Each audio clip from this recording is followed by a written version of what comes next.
Welcome to Inspirational Leadership. I'm your host, Kristen Harcourt, and it's great to be here with you today. Today's going to be a solo episode of the podcast, and I'm going to talk to you about something that I see a lot with clients. So, I want to talk about when I'm working with leaders, there's something that shows up quite a lot, and it's kind of subtle. It's not always clear, and they always are not able to articulate exactly what's happening because it's not something that's dramatic. It's not a performance issue. It's not a crisis, but it's something today I'm going to call the capacity gap. And the capacity gap, if you're a high performing leader, there's a very, very good chance that you have felt this, even though you might have not had the language to be able to really clearly define it yet.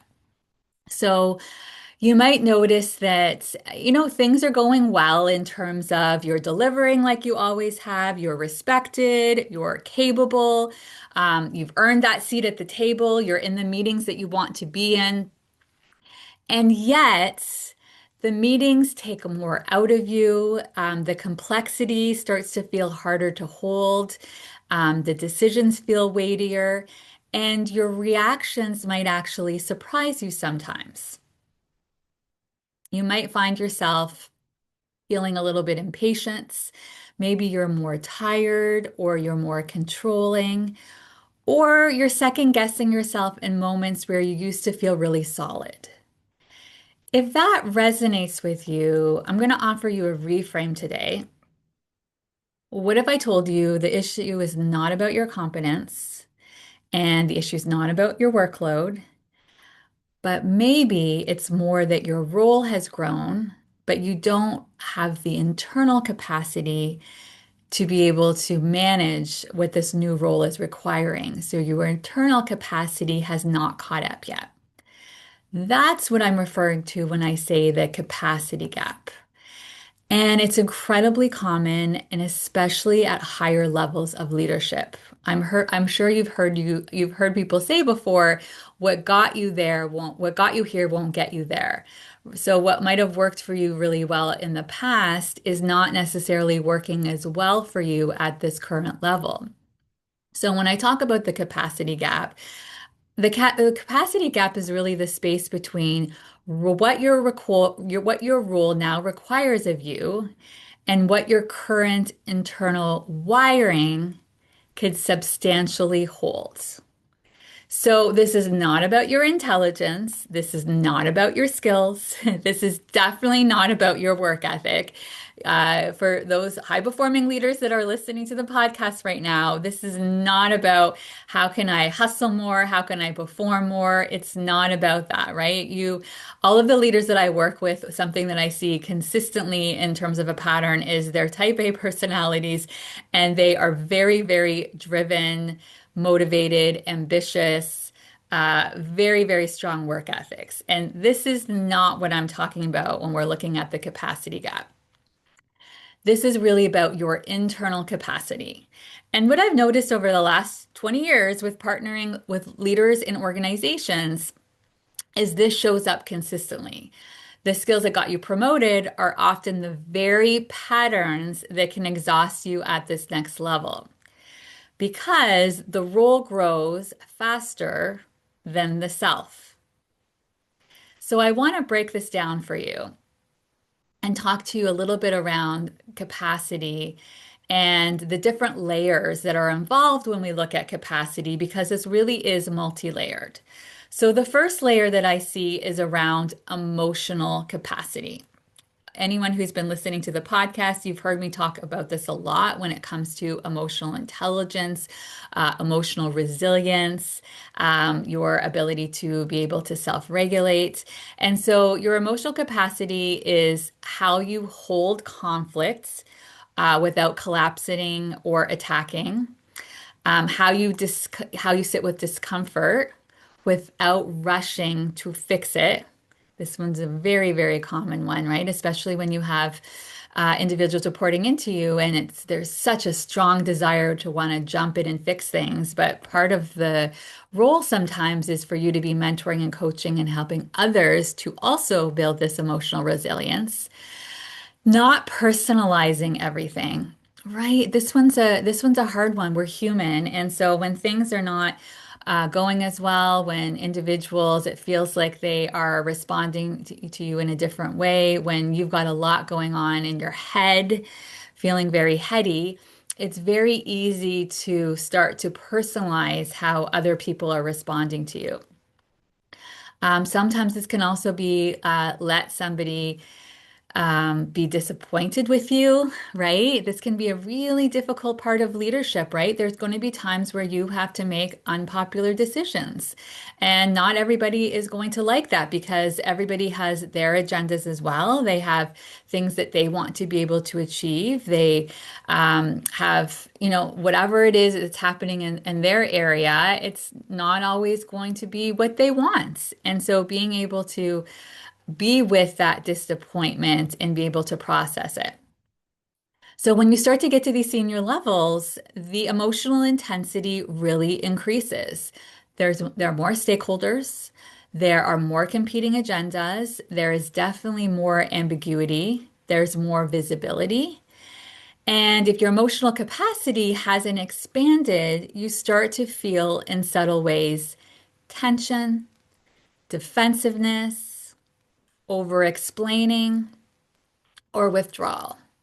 And everyone is going to, this listening right now is going to have a different coping strategies. These are coping strategies that you have learned when things are getting tougher. And again, we want to have a lot of gratitude for these coping strategies that you created. Have a lot of self-compassion for yourself. This isn't going to be a time where you are putting yourself down and getting mad at yourself that you are not having emotional capacity. No, no, no. Exactly the opposite. It's around how can you notice what's happening and be able to support yourself through this?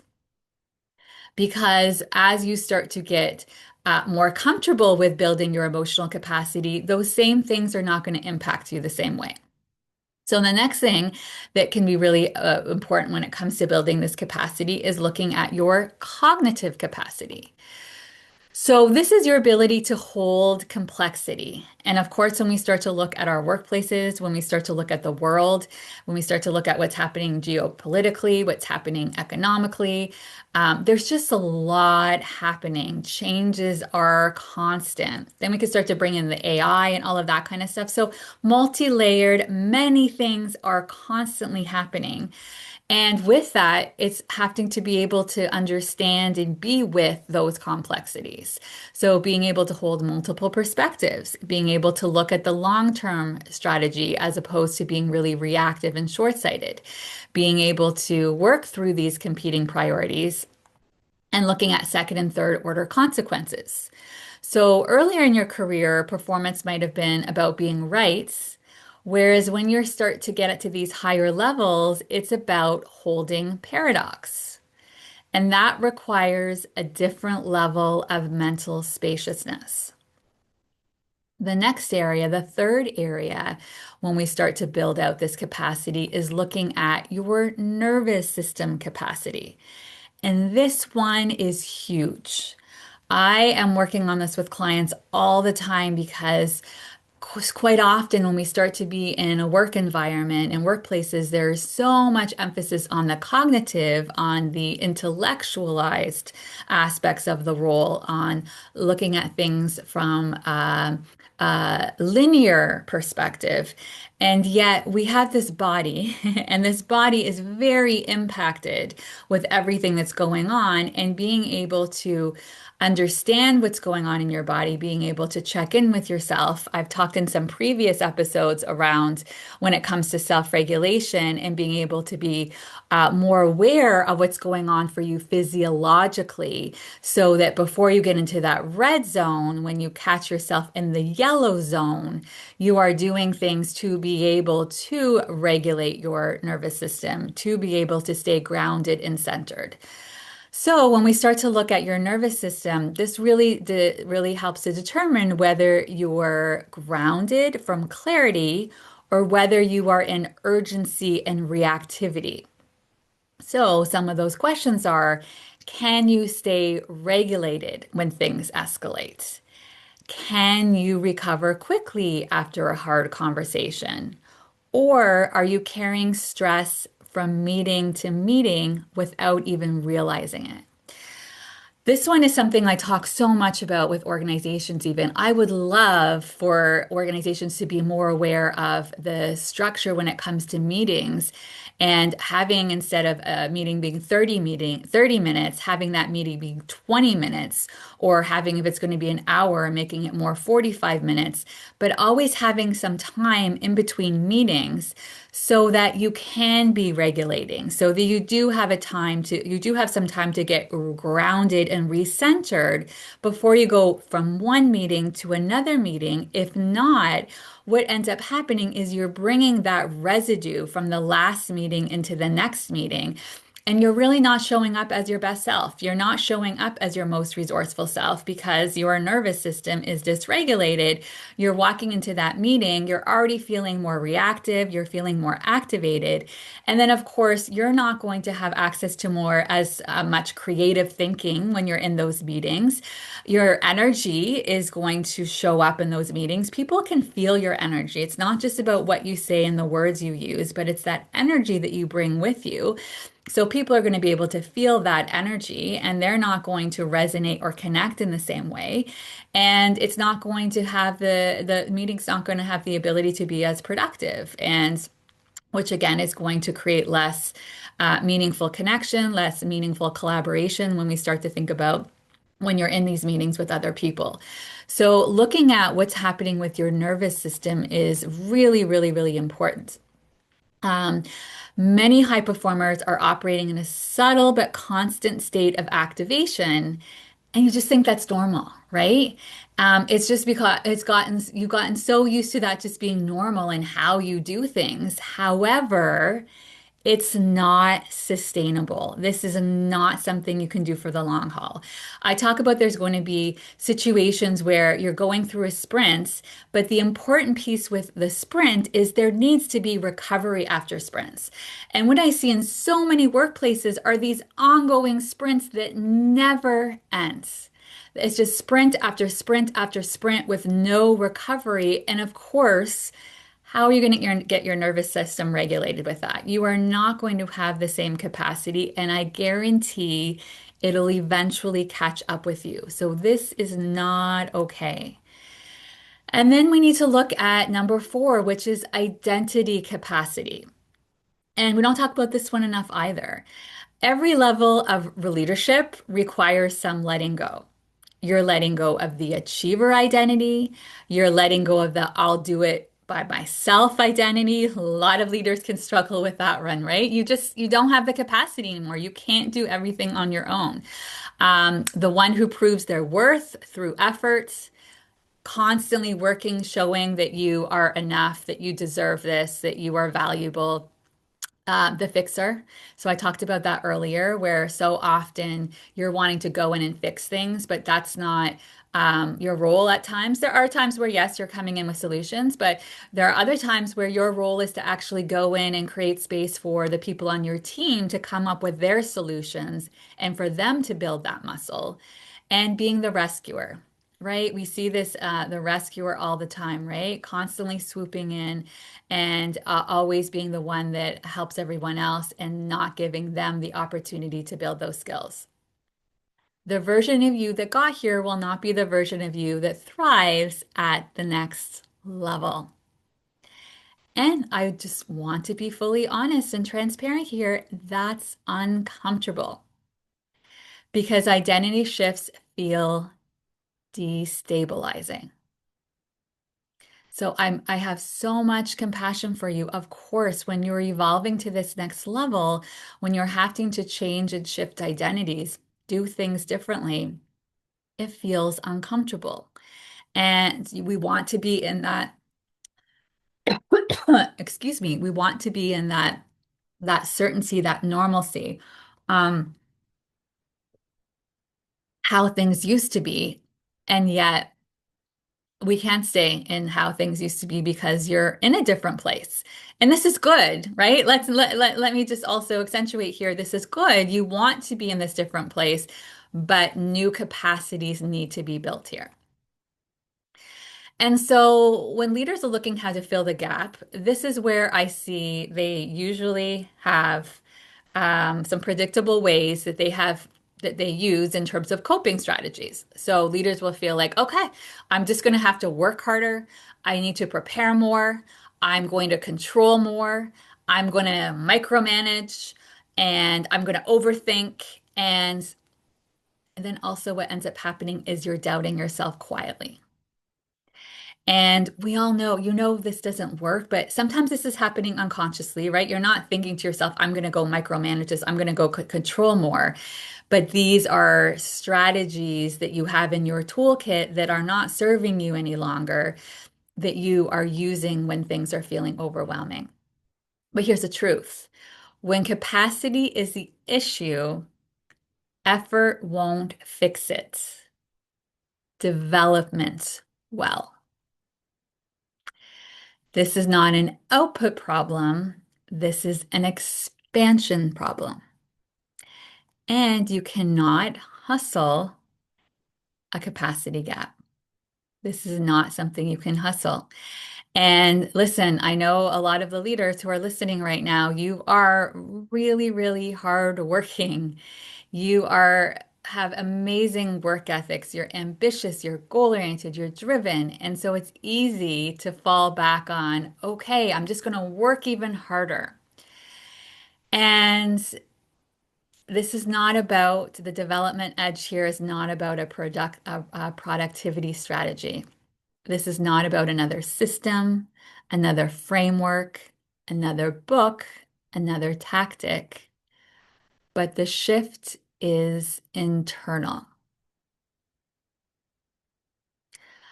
So, what does expanding capacity actually look like in real life? It looks like increasing your emotional range without becoming defensive. It looks like being able to disappoint someone and not unravel internally. It looks like pausing before reacting. It looks like tolerating silence.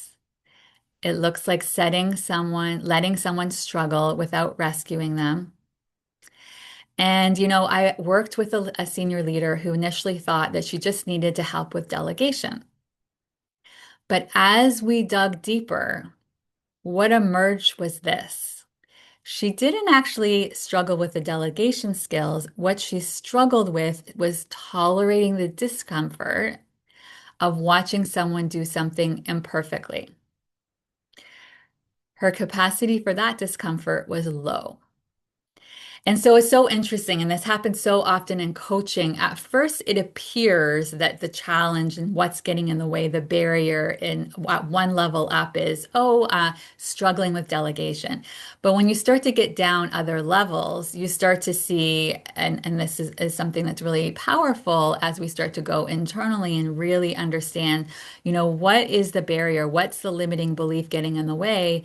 And in this particular situation, it was really about she was such a perfectionist, and then how does that reflect on her and wanting to be able to make sure it's getting done in the way things got done and how she does them.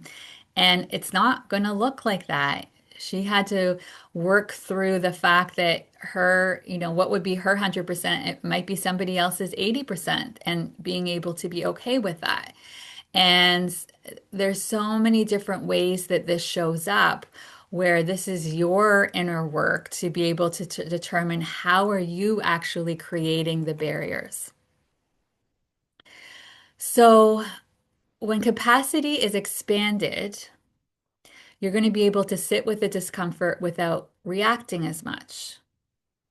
And with this particular leader, as she was able to do this, she found that her team grew, her stress dropped, her strategic thinking improved.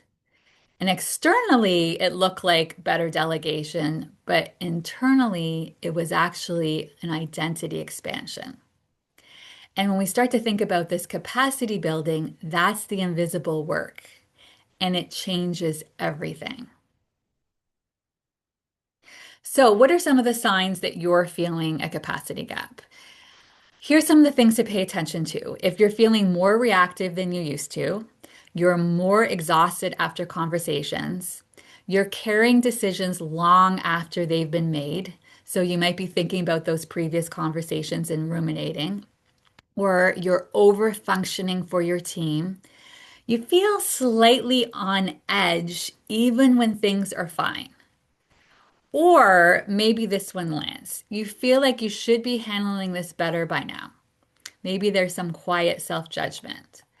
That's often the signal that you have outgrown your current internal structure. And this is not about you failing, it's actually that you're growing. So, I want to offer you some questions to think about. And these might be questions that you write down and take some time to sit with them outside of this conversation. Or if you have some time as you're listening to this podcast, maybe pause as you hear this question, grab a journal, grab a workbook or a piece of paper, and reflect and give some thought to these questions. The first question is, where does your role feel heavier than it used to? So, really thinking about that and sitting with it. Where does your role feel heavier than it used to? Where are you gripping? Where are you reacting in ways that you don't feel aligned with who you want to be? Right? So thinking about those in your day to day, and this can be personally, professionally, again, you're a whole person. So some of these questions you might be also recognizing how you're showing up outside of work as well, which of course impacts how you show inside of work. So where are you reacting in ways that you don't feel aligned with who you want to be? What version of you is trying to lead right now? What version of you is trying to lead right now? And what version of you is trying to emerge? What version of you is trying to emerge? Because growth at this level can be subtle. It's less about adding and it's more about expanding. Expanding your range, expanding your tolerance, and expanding your identity. If this topic around building your capacity is resonating with you, I want you to really hear this clearly.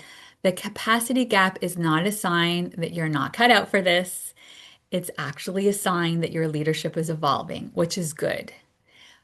I also want you to remember that evolution requires supports. This is the work that I do with leaders every day. It's not just about strategy, it's not just about performance, but it's expanding who you are able to be in the room. So if you're feeling that next edge, the subtle tension between who you've been and who you're becoming, I would love to explore that with you. You don't have to navigate this expansion alone. And you can reach out through my website or connect on LinkedIn, and we can talk more about that and see if it makes sense for me to support you in this area. Leadership isn't just about what you achieve, it's about who you become. Wherever you are listening in the world, good morning, good afternoon, good evening. I'm sending tons of love. Bye bye.